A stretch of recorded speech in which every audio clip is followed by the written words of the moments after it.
Assalamualaikum warahmatullahi wabarakatuh. Kami dari kelompok 10 akan mempresentasikan materi tentang teori bilangan dari mata kuliah Matematika Diskrit.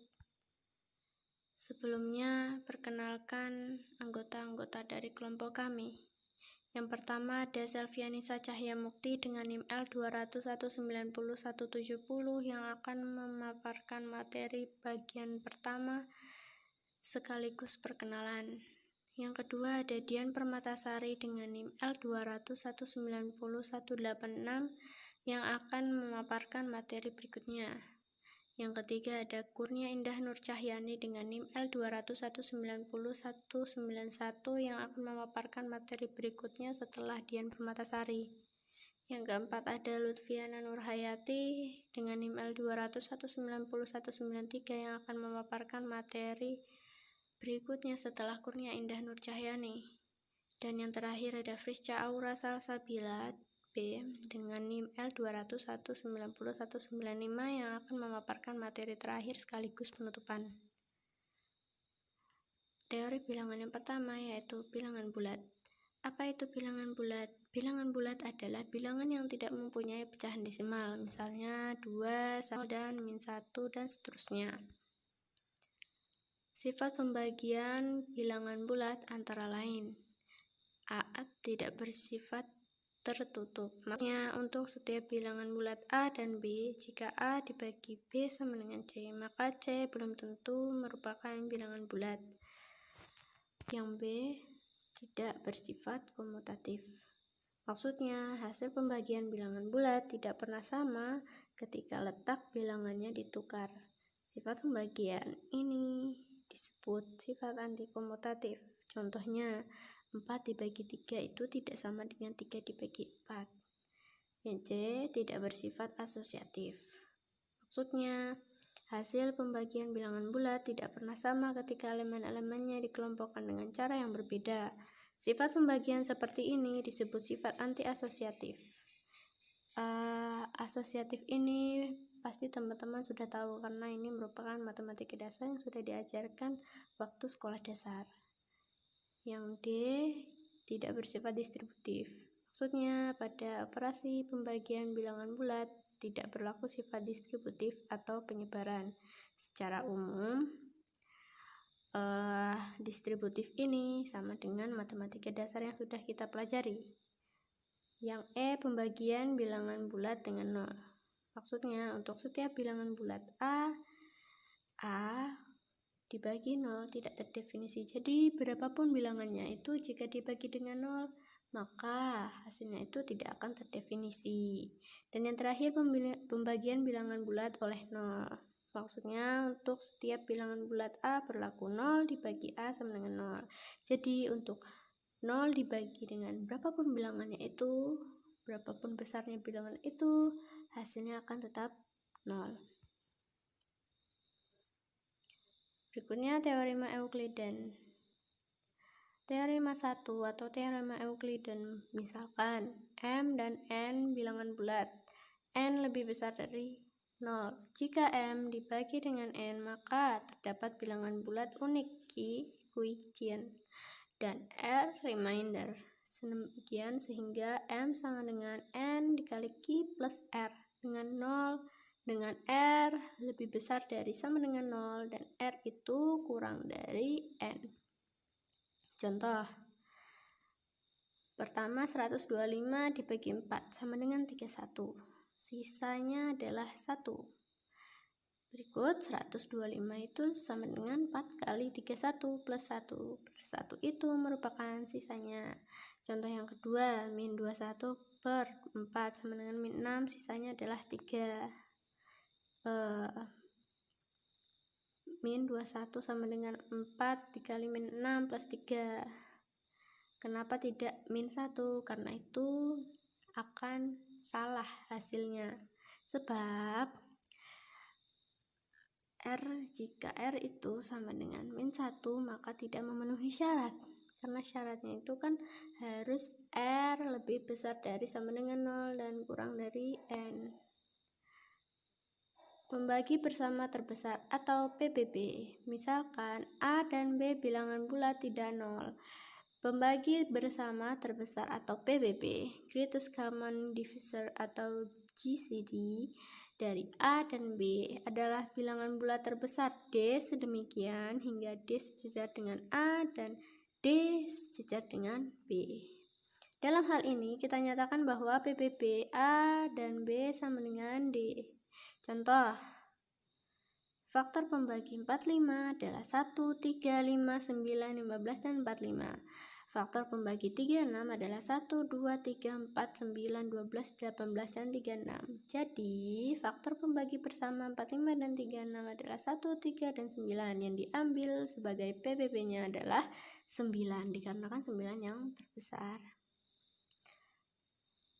Berikut teorema 2. Misalkan M dan N bilangan bulat dengan syarat N lebih besar dari 0 sedemikian sehingga M sama dengan N dikali Q plus R. R lebih besar dari sama dengan 0 dan R lebih kecil dari N. Maka PBB M dan N sama dengan PBB N dan R. Contoh, M sama dengan 60, N sama dengan 18. Maka 60 sama dengan 18 dikali 3 plus 12. Maka PBB 60 dan 18 sama dengan PBB 18 dan 12 sama dengan 6. Berikut algoritma Euclidean.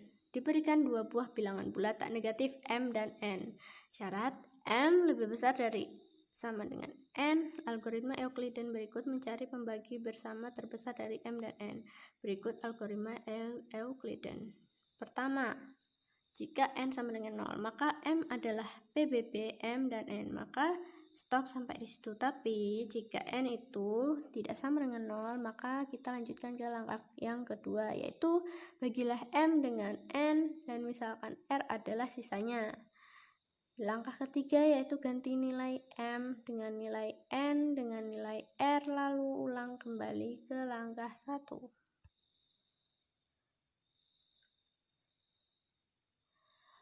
Berikut prosedur Euclidean. Input dulu M dan N yang bertipe integer, terus output PBB-nya itu bertipe integer juga. Pertama, mencari PBB M dan N dengan syarat M dan N bilangan tak negatif dan M itu harus lebih besar dari sama dengan N. Masukkan M dan N. M lebih besar dari sama dengan N dan M. N juga lebih besar dari sama dengan 0. Keluarannya PBB M dan N.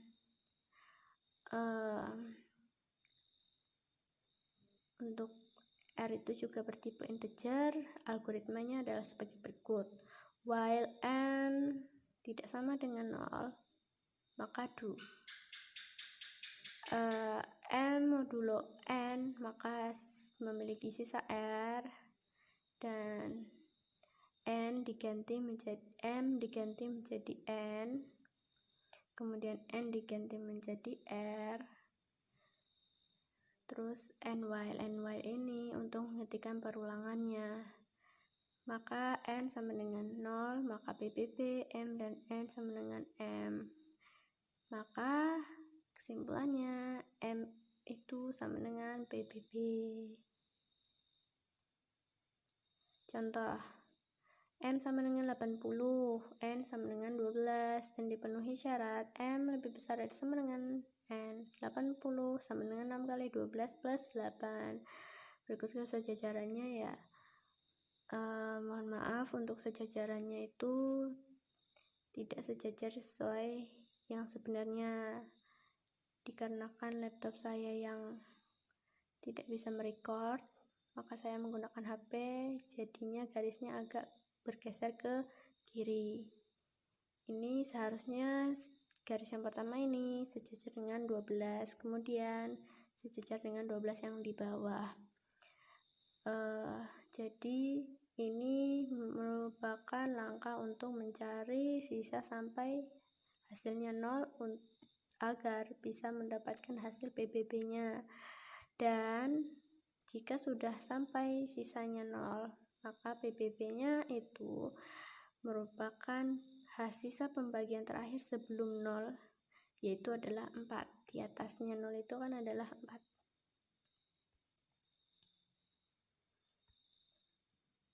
Kemudian kombinasi lanjar. PBB A dan B dapat dinyatakan sebagai kombinasi lanjar atau linear combination A dan B dengan koefisien-koefisiennya. Contoh PBB 80, 12 sama dengan 4. 4 sama dengan min 1 kali 80 plus 7 kali 12. Teorema 3, misalkan A dan B bilangan bulat positif, maka terdapat bilangan bulat M dan N sedemikian sehingga PBB A, B sama dengan MA plus NB. Contoh, nyatakan PBB 21 dan 45 sebagai kombinasi lanjar dari 21 dan 45. Solusinya sebagai berikut. 45 sama dengan 2 dikali 21, maka kita harus mencarinya sampai bersisa 0, kemudian mengambil nilai PBB-nya itu dari yang sebelum 0. Maka PBB-nya itu adalah 3. Substitusi dengan persamaan-persamaan di atas menghasilkan 3 sama dengan 45 kurang 2 kali 21 yang merupakan kombinasi lanjar dari 45 dan 21. Relatif prima. Dua buah bilangan bulat A dan B dikatakan relatif prima jika PBB A dan B sama dengan 1. Berikut contohnya. Ada 20 dan 3 relatif prima sebab PBB 20 dan 3 sama dengan 1. Contoh yang kedua, 7 dan 11 relatif prima karena PBB 7 dan 11 sama dengan 1. Contoh yang ketiga, 20 dan 5 tidak relatif prima sebab PBB 20 dan 5 sama dengan 5 dan tidak sama dengan 1. Jika A dan B relatif prima, maka terdapat bilangan bulat M dan N sedemikian sehingga M, A, dan N, B sama dengan 1. Contoh, bilangan 20 dan 3 adalah relatif prima karena PBB 20 dan 3 itu sama dengan 1. Dapat ditulis sebagai berikut. 2 dikali 20 plus min 13 dikali 3 sama dengan 1. Maka M sama dengan 1, N sama dengan min 13. Tetapi 20 dan 5 tidak relatif prima karena PBB-nya itu tidak sama dengan 1, tapi sama dengan 5. Sehingga 20 dan 5 tidak dapat dinyatakan dalam M dikali 20 plus N dikali 5 sama dengan 1. Terakhir paparan saya yaitu aritmetika modulo. Aritmetika modulo yang artinya angka sisa dari hasil pembagian dua angka lainnya. Misalkan A dan M bilangan bulat, syaratnya M itu lebih besar dari 0. Operasi A mod M dibaca A modulo M. Notasi A mod M sama dengan R, demikian sehingga A sama dengan M kali Q plus R. Dengan syaratnya yaitu R itu harus lebih besar dari 0, lebih besar dari sama dengan 0, dan R itu harus kurang dari M. Contoh, 20 modulo 3 sama dengan 2. 20 sama dengan 3 dikali 6 plus 2. 2 itu merupakan sisanya. Kemudian contoh yang kedua, 16 mod 4 sama dengan 0. 0 itu merupakan sisanya. 16 sama dengan 4 dikali 4 plus 0 itu merupakan sisanya. Ya, itu paparan saya yang terakhir. Selanjutnya akan dipaparkan materi berikutnya oleh Dian Permatasari. Materi yang selanjutnya adalah kongruen. Definisi, misalkan A dan B bilangan bulat dan M adalah bilangan lebih dari 0, maka A dan B kongruen dalam modulus M jika M habis membagi A dikurangi B. Jika A tidak kongruen dengan B dalam modulus M, maka dapat ditulis A dan B tidak kongruen dalam modulus M. Misal, 38 modulus 5 sama dengan 3 dapat juga dikatakan 38 dan 13 kongruen dalam modulus 5. Contoh, 17 dan 2 kongruen dalam modulus 3, di mana 3 habis membagi 17 dikurangi 2 yang hasilnya adalah 15. Sedangkan 12 tidak kongruen dengan 2 dalam modulus 7 sebab 7 tidak dapat habis membagi 12 dikurangi 2 yang hasilnya 10.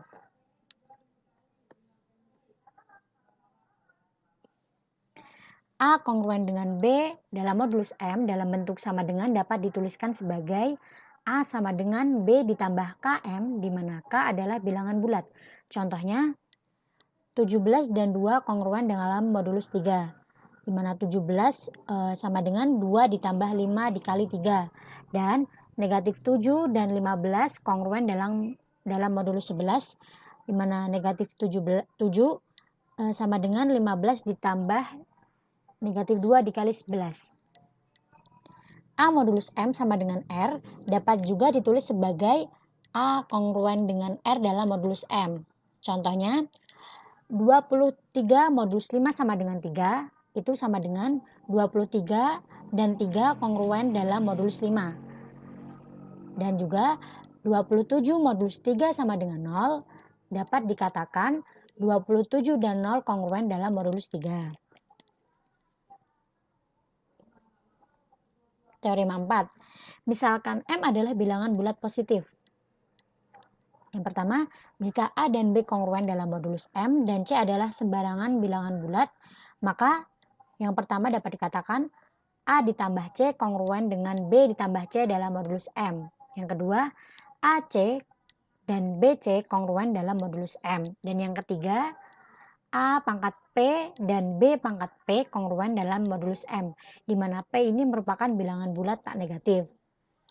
Yang kedua, jika A dan B kongruen dalam modulus M dan C dan D kongruen dalam modulus M, maka dapat dikatakan A plus C dan B plus D kongruen dalam modulus M. Dan yang kedua, AC dan BD kongruen dalam modulus M.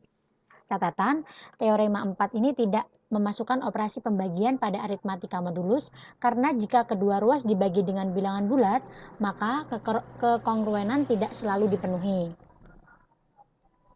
Yang selanjutnya adalah balikan modulus atau modulo inverse. Di dalam aritmatika bilangan real, inverse dari perkalian adalah pembagian. Contohnya, inverse 4 adalah 1/4. Sebab 4 dikali 1/4 sama dengan 1. Jika A dan M relatif prima dan M ini adalah bilangan lebih dari 1, maka inverse dari A modulus M itu ada. Inverse dari A modulus M adalah bilangan bulat X, sedemikian sehingga XA kongruen dengan 1 dalam modulus M. Hal ini juga dapat notasi lainnya adalah A pangkat negatif 1 dalam modulus M sama dengan 1, di mana negatif 1 ini bisa juga dibaca dengan inverse. Pembuktian, A dan M relatif prima, jadi PBB atau pembagi bersama terbesar AM sama dengan 1, dan terdapat bilangan bulat X dan Y sedemikian sehingga XA ditambah YM sama dengan 1, yang mengimplikasikan bahwa XA ditambah YM kongruen dengan 1 dalam modulus M. Karena YM dan 0 kongruen dalam modulus M, maka XA dan 1 kongruen dalam modulus M. Kekongruenan yang terakhir ini berarti bahwa X adalah balikan dari A modulus M. Pembuktian di atas juga menceritakan bahwa untuk mencari inverse dari A modulus M, kita harus membuat kombinasi lanjar dari A dan M sama dengan 1. Koefisien A dari kombinasi lanjar tersebut merupakan inverse dari A modulus M. Contoh, tentukan balikan dari 4 dalam modulus 9. Solusinya, karena pembagi bersama terbesar 4 dan 9 sama dengan 1, maka inverse dari 4 dalam modulus 9 itu ada. Dari algoritma Euclidean diperoleh bahwa 9 sama dengan 2 dikali 4 ditambah 1. Kemudian susun persamaan di atas menjadi negatif 2 dikali 4 ditambah 1 dikali 9 sama dengan 1. Dari persamaan terakhir ini kita dapat peroleh bahwa negatif 2 adalah balikan dari 4 modulus 9.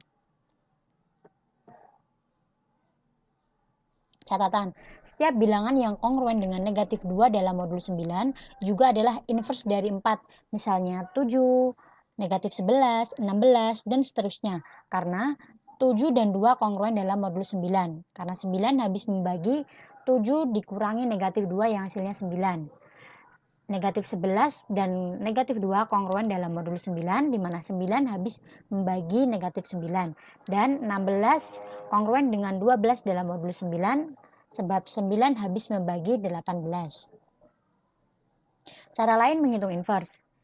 Ditanya, balikan dari A dalam modulus M.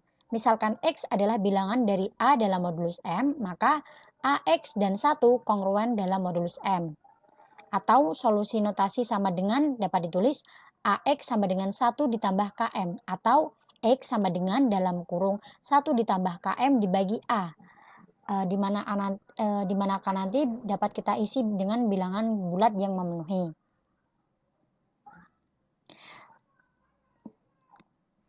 Latihan, tentukan semua balikan dari 9 dalam modulus 11. Solusinya, misalkan 9 pangkat negatif 1 dalam modulus 11 sama dengan X, maka 9X dan 1 kongruen dalam modulus 11, atau 9X sama dengan 1 ditambah 11K, atau X sama dengan dalam kurung 1 ditambah 11K dibagi 9. Dengan mencoba semua nilai K yang merupakan bilangan bulat, maka diperoleh X sama dengan 5. Semua bilangan lain yang kongruen dengan 5 dalam modul 11 juga merupakan solusi, yaitu negatif 6, 16, 20, dan seterusnya. Kekongruenan lanjar. Kekongruenan lanjar berbentuk AX kongruen dengan B modulo M. M lebih besar dari 0, A dan B sembarang bilangan bulat, dan X adalah peubah bilangan bulat. Nilai-nilai X dicari sebagai berikut. AX sama dengan B plus KM, yang dapat disusun menjadi X sama dengan B plus KM per A. Tentukan solusi 4X kongruen dengan 3 modulo 9 dan 2X kongruen dengan 3 modulo 4. Untuk penyelesaiannya, I1, 4X kongruen dengan 3 modulo 9. X sama dengan 3 ditambah K kali 9 per 4. Untuk K sama dengan 0, X sama dengan 3 plus 0 kali 9 per 4, sama dengan 3 per 4, bukan solusi. Untuk K sama dengan 1, X sama dengan 3 plus 1 dikali 9 dibagi 4 sama dengan 3. Untuk K sama dengan 2, X sama dengan 3 plus 2 kali 9 per 4, hasilnya 21 per 4, bukan merupakan solusi. Lalu untuk K sama dengan 3 dan K sama dengan 4 tidak menghasilkan solusi apapun.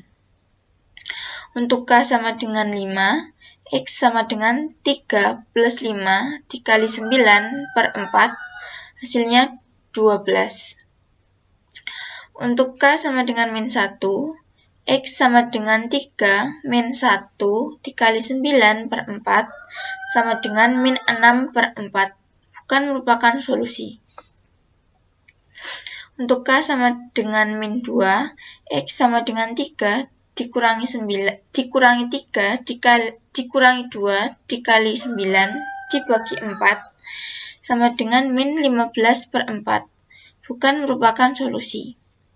Untuk K sama dengan min 3, X sama dengan 3 min 3 dikali 9 dibagi 4 sama dengan min 6. Untuk K sama dengan min 3, X sama dengan 3 min 6 dikali 9 dibagi 4 sama dengan min 15.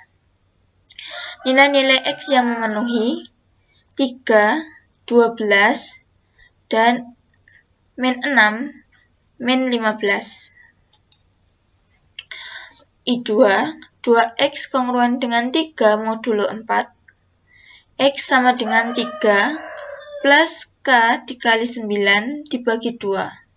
Karena 4K genap dan 3 ganjil, maka penjumlahannya menghasilkan ganjil. Sehingga penjumlahan tersebut jika dibagi dengan 2 tidak menghasilkan bilangan bulat. Dengan kata lain, tidak ada nilai X yang memenuhi untuk 2X kongruen dengan 3 modulo 4. Chinese Remainder Problem. Pada abad pertama, seorang matematikawan Cina yang bernama Sun Zhe mengajukan pertanyaan sebagai berikut. Tentukan sebuah bilangan bulat yang bila dibagi dengan 5 menyisakan 3, bila dibagi dengan 7 menyisakan 5, dan bila dibagi dengan 11 menyisakan 7. Misalkan bilangan bulat tersebut sama dengan X. Formulasikan ke dalam sistem kongruen lancar. X kongruen dengan 3 modulo 5, X kongruen dengan 5 modulo 7, dan X kongruen dengan 7 modulo 11. Chinese Remainder Theorem. Misalkan M1, M2, sampai M ke N adalah bilangan bulat positif sedemikian sehingga PBB MI, MJ sama dengan 1. Untuk I tidak sama dengan J, maka sistem kongruen lancar X kongruen dengan AK modulo MK mempunyai sebuah solusi unik dalam modulo M sama dengan M1 dikali M2 dikali M ke N. Oke, selanjutnya bilangan prima. Bilangan bulat positif P lebih besar dari 1 disebut bilangan prima jika pembaginya hanya 1 dan P. Karena bilangan prima harus lebih besar dari 1, maka barisan bilangan prima dimulai dari 2, yaitu 2, 3, 5, 7, 11, 13, dan seterusnya. Seluruh bilangan prima adalah bilangan ganjil, kecuali 2 yang merupakan bilangan genap. Bilangan selain prima disebut sebagai bilangan komposit. Misalnya 20 adalah bilangan komposit karena 20 dapat dibagi oleh 2, 4, 5, dan 10, selain 1 dan 20 itu sendiri. The Fundamental Theorem of Arithmetic. Setiap bilangan bulat positif yang lebih besar atau sama dengan 2 dapat dinyatakan sebagai perkalian 1 atau lebih bilangan prima. Tes bilangan prima. I1. Bagi N dengan sejumlah bilangan prima mulai dari 2, 3, dan seterusnya. Bilangan prima kurang dari sama dengan akar N. I2. Jika N habis dibagi dengan salah satu dari bilangan prima tersebut, maka N adalah bilangan komposit. Tetapi jika N tidak habis dibagi oleh semua bilangan prima tersebut, maka N adalah bilangan prima. Contoh, tes apakah I1 171 dan I2 199 merupakan bilangan prima atau komposit. Penyelesaian. I1 akar 171 sama dengan 13.077. Bilangan prima yang kurang dari sama dengan akar 171 adalah 2, 3, 5, 7, 11, dan 13. Karena 171 habis dibagi 3, maka 171 adalah bilangan komposit. Lalu I2, akar 99 sama dengan 14.107. Bilangan prima yang kurang dari sama dengan akar 199 adalah 2, 3, 5, 7, 11, dan 13. Karena 199 tidak habis dibagi 2, 3, 5, 7, 11, dan 13, maka 199 adalah bilangan prima. Oke, lalu teorema Fermat. Jika P adalah bilangan prima dan A adalah bilangan bulat yang tidak habis dibagi dengan P, yaitu PBB dalam kurung A, P sama dengan 1, maka A pangkat P min 1 kongruen dengan 1 modulo P.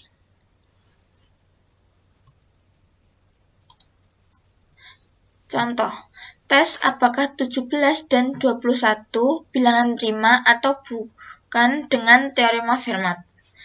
Ambil A sama dengan 2, karena P PBB 17,2 sama dengan 1 dan PBB 21,2 sama dengan 1, maka I1 2 pangkat 17 min 1 sama dengan 65.536 kongruen dengan 1 modulo 17. Karena 17 habis membagi 65.536 min 1 sama dengan 65.535, jadi 17 adalah bilangan prima.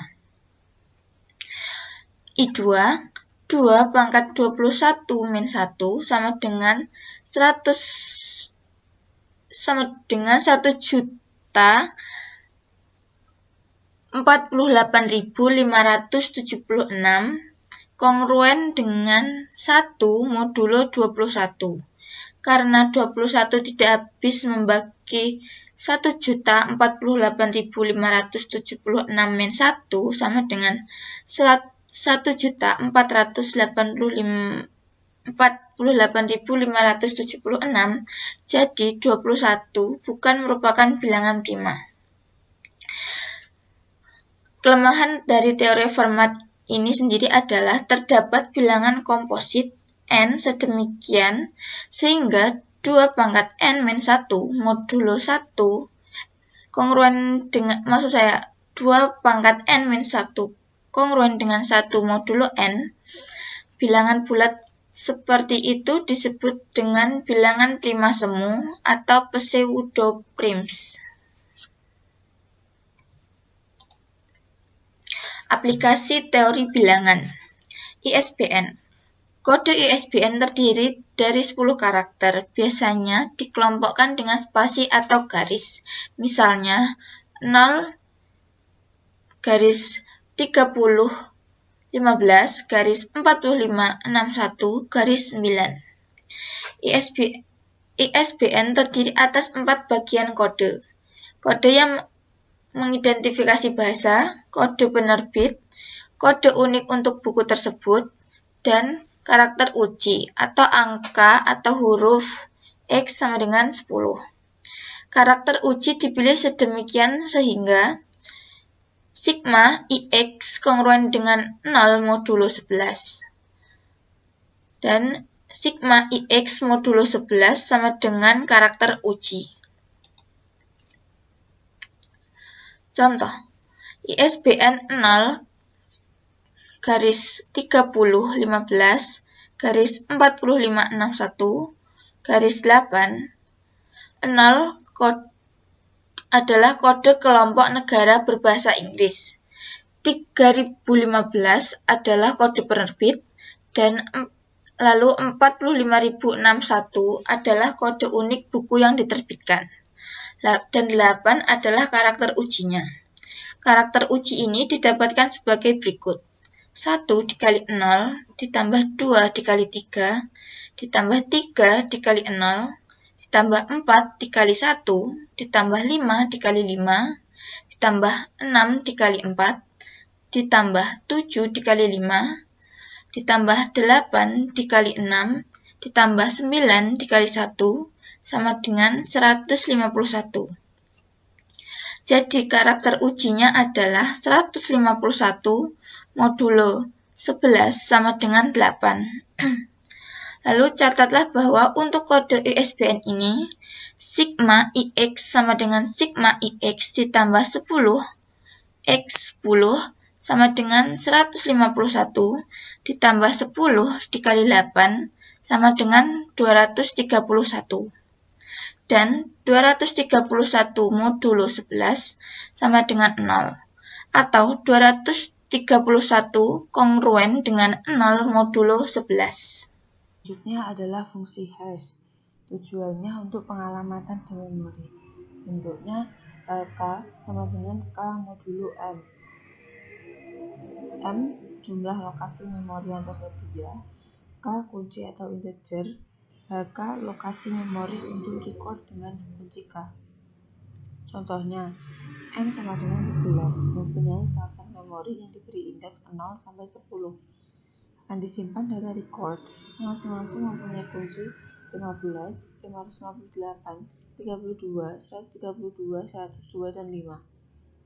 Lalu cara menghitungnya, H15 sama dengan 15 modulo 11 sama dengan 4. Nah, kunci 15 ini dimasukkan ke indeks yang keempat. Lalu H558 sama dengan 8. Angka 558 ini dimasukkan ke indeks yang ke-8 dan begitu terus selanjutnya. Kolisi terjadi jika hash mempunyai nilai H yang sama untuk K yang berbeda. Jika terjadi kolisi, cek elemen berikutnya yang kosong. Fungsi hash juga digunakan untuk melokit elemen yang dicari. Lalu kriptografi berasal dari bahasa Yunani yang artinya secret writing. Definisinya, kriptografi adalah ilmu dan seni untuk menjaga keamanan pesan. Nah, pesan adalah data atau informasi yang dapat dibaca dan dimengerti maknanya. Nama lainnya plain text. Pesan dapat berupa teks, gambar, audio, dan video. Pesan ada yang dikirim atau disimpan di dalam media penyimpanan. Ciphertext adalah pesan yang telah disandikan sehingga tidak memiliki makna lagi. Tujuannya agar pesan tidak dapat dimengerti maknanya oleh pihak lain. Ciphertext harus dapat diubah kembali ke plaintext semula. Lalu ada enkripsi, adalah proses menyandikan plaintext menjadi ciphertext. Dekripsi, proses mengembalikan ciphertext menjadi plaintextnya. Plaintext dengan proses enkripsi akan menjadi ciphertext, sedangkan ciphertext dengan proses dekripsi akan menjadi plaintext semula. Aplikasi kriptografi. Yang pertama, pengiriman data melalui saluran komunikasi. Data ditransmisikan dalam bentuk ciphertext. Di tempat penerima ciphertext, dikembalikan lagi menjadi plaintext. Kedua, penyimpanan data di dalam disk storage. Data di dalam media penyimpanan komputer disimpan dalam bentuk ciphertext. Untuk membacanya, hanya orang yang berhak yang dapat mengembalikan ciphertext menjadi plaintext. Contoh enkripsi pada dokumen yang bisa dilihat itu adalah contoh plaintext dan ciphertext. Di sini tersedia gambar berupa gambar plaintext dan gambar ciphertext. Kunci adalah parameter yang digunakan untuk transformasi enciphering dan dechiffering. Kunci bersifat rahasia, sedangkan algoritma kriptografi tidak rahasia. Lalu notasi matematis. Misalkan, C sama dengan ciphertext dan P sama dengan plaintext. Lalu fungsi enkripsi E memetakan P ke C. Ditulis EP sama dengan C. Fungsi dekripsi D memetakan C ke P. DC sama dengan P.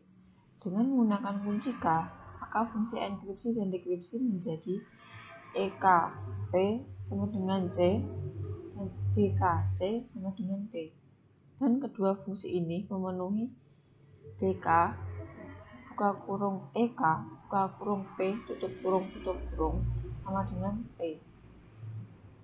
Jika kunci enkripsi sama dengan kunci dekripsi, maka sistem kriptografinya disebut sistem simetri atau sistem konvensional. Algoritma kriptografinya disebut algoritma simetri atau algoritma konvensional. Contoh algoritma simetri yaitu DES atau Data Encryption Standard dan Richnell. Nah, bisa dilihat ini adalah skema algoritma simetri. Jika kunci enkripsi tidak sama dengan kunci dekripsi, maka sistem kriptografinya disebut sistem near symmetry.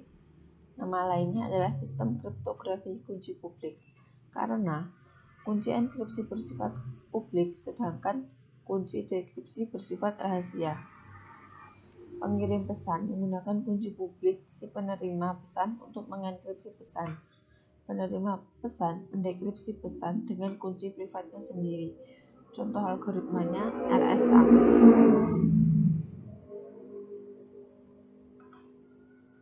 Oke teman-teman semua, selanjutnya kita akan membahas tentang Caesar Cipher. Jadi, apa sih sebenarnya Caesar cipher itu?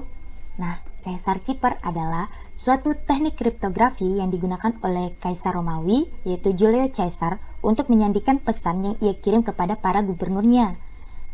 Nah, sandi Caesar cipher merupakan sandi substitusi monoalfabetik sederhana, tetapi sangat bisa diandalkan pada zaman tersebut. Nah, kenapa demikian? Karena pada zaman dahulu belum banyak orang yang bisa menginterpretasikan atau menerjemahkan atau mengartikan sandi-sandi yang lebih maju. Oleh sebab itu, penggunaan Caesar cipher pada zaman dahulu itu sangat bisa diandalkan, terlebih lagi untuk keperluan mengirimkan pesan-pesan rahasia oleh Julio Caesar itu sendiri. Lalu, gimana sih sebenarnya cara kerja dari Caesar cipher itu? Nah, Caesar cipher itu hanya berhubungan tentang pergeseran. Jadi dilakukan dengan melakukan pergeseran dari plain text atau huruf terang atau sesuatu yang mau kita sandikan, yang mau kita ubah jadi sandi dengan kunci tertentu sehingga menghasilkan ciphertextnya. Jadi ciphertext ini merupakan hasil enkripsi dari plain text, seperti itu. Kemudian di sini kita juga mempunyai formula, yaitu formula dari Caesar cipher. Nah, ada dua nih, ada enskripsi dan deskripsi. Nah, di sini kan kita lihat kalau jika terjadi pergeseran sejauh K dengan K sama dengan kunci rahasia. Nah, di sini kita lihat bahwa di sini K adalah kunci rahasia. Maksudnya apa sih?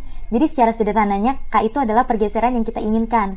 Jadi misalnya kita mau buat sandi yang pergeserannya itu 5, berarti K-nya sama dengan 5. Terus kalau misalnya ingin yang pergeserannya itu 3, maka K sama dengan 3. Nah, kalau misalnya kita lihat di sini ada dua formula kan. Yang pertama enkripsi dan yang kedua deskripsi.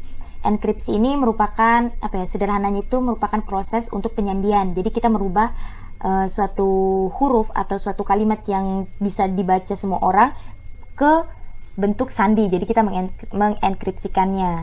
Nah, kemudian deskripsi ini adalah proses penerjemahan dari hasil enkripsi. Jadi kan kalau hasil enkripsi ini berupa sandi, kemudian kalau kita mau deskripsi berarti sandi itu kita terjemahkan sehingga bisa dipahami oleh semua orang, seperti itu. Yang pertama ini kan ada enkripsi, yang mana formulanya itu adalah CI sama dengan E, PI sama dengan PI plus K kali mod 26. Nah, C ini merupakan lambang atau simbol dari ciphertext atau sandi yang mau kita sandi yang mau kita cari dari proses enkripsi. Kemudian E itu adalah simbol dari enkripsi, P ini merupakan plain text, dan ini plain textnya plus K atau kunci rahasia atau pergeseran yang kita inginkan dikali mod 26. Kenapa kita di sini menggunakan mod 26? Karena jika kita melihat alfabet itu kan ada A sampai Z, dimana A itu sama dengan 0 dan Z itu sama dengan 25. Jadi untuk A sampai Z itu ada 25. Nah, kita menggunakan mod 26 karena 26 min 1 sama dengan 25. Dan ini untuk I-nya itu bisa dirubah sesuai dengan blok yang mau kita ekskripsikan, misalnya 1, 2, 3 seperti itu.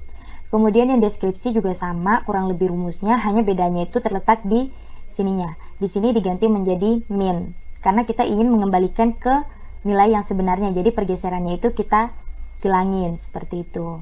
Selebihnya ini sama penjelasannya dengan ini. Lalu kita langsung beranjak ke contoh. Di sini ada contoh, ada plain text-nya, ada ciphertext-nya. Plain text-nya itu adalah kirim pasukan ke sayap kiri. Itu kan semua orang bisa paham nih, kirim pasukan ke sayap kiri. Oke, plain text-nya itu. Kemudian ciphertext-nya. Ciphertext-nya itu menjadi NLULP dan seterusnya ini ya sampai NLUL dengan K atau kunci rahasianya sama dengan 3. Berarti di sini kita membuat ini, tetapi untuk setiap alfabetnya itu kita geserkan sebanyak 3, maka hasilnya seperti ini. Untuk lebih jelasnya, kalau P1 sampai P5 ini mewakili masing-masing alfabet K, I, R, I, M yang kalau kita gabungin menjadi kirim. Nah, untuk P1 itu kan yang mau kita ekskripsikan pertama itu huruf K. Huruf K itu dalam alfabet terletak pada urutan ke-10. Nah, terus kita mencari ciphertext-nya nih. C1 sama dengan E10 sama dengan 10 ditambah 3. Karena tadi kita ketahui bahwa kunci rahasianya itu 3. Berarti 10 ditambah 3 mod 26 yang hasilnya itu 13. Sedangkan huruf alfabet ke-13 itu adalah N. Kemudian dari P1, P2, P3, P4, P5 dan seterusnya itu caranya sama. Jadi seperti ini. kita tambah ini kan I merupakan urutan ke-8, 8 ditambah 3 hasilnya 11, 11 itu L, dan seterusnya sampai selesai sampai akhir. Maka di sini nah kita lihat kirim, di sini kan kirim sama dengan NLULP, hasilnya sama kan NLULP, seperti itu dalam menggunakan formula dari enkripsi itu sendiri. Untuk formula deskripsi teman-teman bisa coba sendiri, kurang lebih caranya sama seperti dengan yang telah dijelaskan. Nah, di sini karena kesederhanaannya, maka sandi Caesar tidak lagi digunakan untuk hal-hal yang sangat rahasia. Kenapa? Karena semakin berkembangnya zaman, maka kerahasiaan dari suatu sandi atau suatu program itu sangat diutamakan keamanannya. Nah, seperti yang kita tahu bahwa di slide sebelumnya udah saya bilang kalau monoalfabetik pertama, substitusi monoalfabetik pertama itu dipecahkan sekitar abad ke-9. Nah, sekarang udah abad ke-berapa gitu. Berarti itu udah jauh banget kan? Oke, selanjutnya di sini adalah algoritma RSA. Jadi algoritma RSA ini mempunyai beberapa langkah-langkah, yaitu pembangkit, pasangan kunci, enkripsi, dan deskripsi. Nah, yang pertama itu pembangkit pasangan kunci. Di sini ada beberapa algoritma yang harus kita perhatikan, 1, 2, 3, 4, dan 5. Nah, yang pertama itu memilih dua bilangan prima, yaitu A dan B, kemudian menghitung nilai N sama dengan A kali B, kemudian menghitung N sama dengan A min 1 kali B min 1, lalu kita memilih suatu bilangan bulat untuk kunci publik yang relatif terhadap prima, yaitu E, kemudian menghitung kunci deskripsi D dengan kongruen ED sama dengan 1 kali mod M. Di sini kita lihat bahwa ada yang harus dirahasiakan dan mana yang tidak perlu dirahasiakan, seperti itu. Selanjutnya adalah enkripsi. Nah, di sini ada nyatakan pesan menjadi blok-blok plain text, yaitu P1, P2, P3. Nah, di sini perlu jadi catatan bahwa P itu harus ada di antara atau range-nya itu dari 0 sampai N-1. Kemudian kita menghitung blok ciphertext untuk setiap blok plain text-nya. Jadi seperti ini. Rumusnya seperti ini. Lalu deskripsi itu menghitung blok ciphertext untuk setiap blok plain text P1 sama dengan C, PI sama dengan CI, D mod N, seperti itu. Oke teman-teman, di sini saya mempunyai contoh yang saya kutip dari buku Rinaldi Munir, Matematika Diskrit halaman 212. Nah, misalkan A sama dengan 47, B sama dengan 71, ini merupakan bilangan prima sembarang yang kita ambil. Kemudian kita menghitung N dan M-nya, terdapat hasil 3337 dan 3220. Nah, pilih kunci publik, yaitu E sama dengan 79. Kenapa mengambil ini? Karena yang relatif prima dengan 3220, karena pembagi bersama terbesarnya adalah 1. Nah, selanjutnya akan dihitung nih kunci deskripsi D dengan kekongruenan ini, rumus yang seperti udah disampaikan di slide sebelumnya. Menggunakan rumus ini, kita mencoba nih memasukkan K-nya 1, 2, 3, dan seterusnya sampai kita mendapatkan hasil yang berupa bilangan bulat. Nah, di sini kita menemukan D sama dengan 1019. Kemudian di sini kita misalkan plain text-nya yang mau kita enkripsi itu hari ini. Nah, hari ini itu kita rubah dulu dalam desimal ASCII menghasilkan seperti ini. Kemudian kita membaginya menjadi blok-blok kecil. Di sini ada 3 digit. Jadi ini dibagi 3 digit, ini sampai seperti dari P1 sampai P6 seperti yang kita lihat. Kemudian selanjutnya di sini kita mengenkripsikan setiap blok. Jadi ada C1, C2. Ini kita menggunakan rumus yang sudah ada atau formula yang sudah ada sebelumnya sampai dengan C6. Nah, nanti kita mendapatkan ciphertext-nya itu berupa ini. Jadi sandi dari hari ini itu adalah ini. Nah, kemudian kalau kita mau mendeskripsikannya, kita menggunakan kunci privat D 1019 yang tadi sudah kita cari menggunakan rumus ini. Nah, ini 1019. Kemudian kita memasukkannya lagi seperti yang sudah ada di rumus sebelumnya. Nah, kita masukkan dalam rumus, kemudian mendapatkan hasil seperti ini. Lalu plain text-nya P72 dan seterusnya ini sama seperti ini. Itu artinya jadi di sini tuh kita proses untuk membaginya menjadi mengenkripsikannya di sini. Ini awalannya, kemudian kita enkripsikan, kemudian kita deskripsikan lagi, maka hasilnya akan sama seperti ini. Selanjutnya di sini tentang algoritma RSA ada beberapa poin yang harus kita perhatikan, yaitu yang pertama, kekuatan dari algoritma RSA itu terletak pada tingkat kesulitan dalam pemfaktoran bilangan non prima menjadi faktor primanya, yang dalam hal ini adalah N sama dengan A kali B. Sekali N berhasil difaktorkan, maka M-nya akan dapat dihitung. Jadi di sini makanya kita harus benar-benar menjaga A kali B-nya, karena kunci dari sandi algoritma RSA itu berada pada A dan B-nya ini. Kemudian, penemu algoritma RSA menyarankan nilai A dan B panjangnya lebih dari 100 digit. Dengan demikian, hasil kalinya akan menjadi lebih daripada 200 digit. Kenapa demikian? karena semakin besar maka akan semakin sulit kita mencari pemfaktorannya. Dan itu kalau dari penelitian itu dikatakan bahwa untuk mencari faktor bilangan 200 digit dibutuhkan waktu komputasi sebanyak atau selama 4 miliar tahun, dan itu dengan menggunakan algoritma tercepat saat ini. Jadi benar-benar itu sangat sulit gitu loh, makanya sangat dianjurkan untuk 100 digit lebih, karena itu akan sulit bahkan mustahil untuk dipecahkan. Kemudian algoritma RSA masih digunakan karena belum ditemukan algoritma Mankus untuk pemfaktoran bilangan bulat menjadi faktor primanya.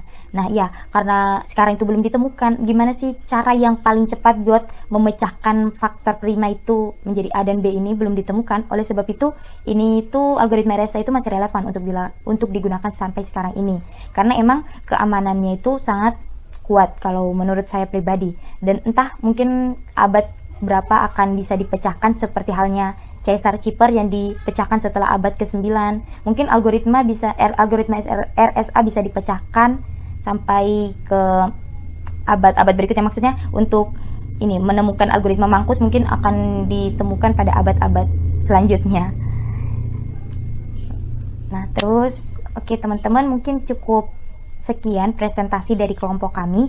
Jika terdapat kesalahan dari kata maupun penulisan ataupun penyampaian, kami mohon maaf, dan mungkin setelah ini bisa kita diskusikan bersama lagi.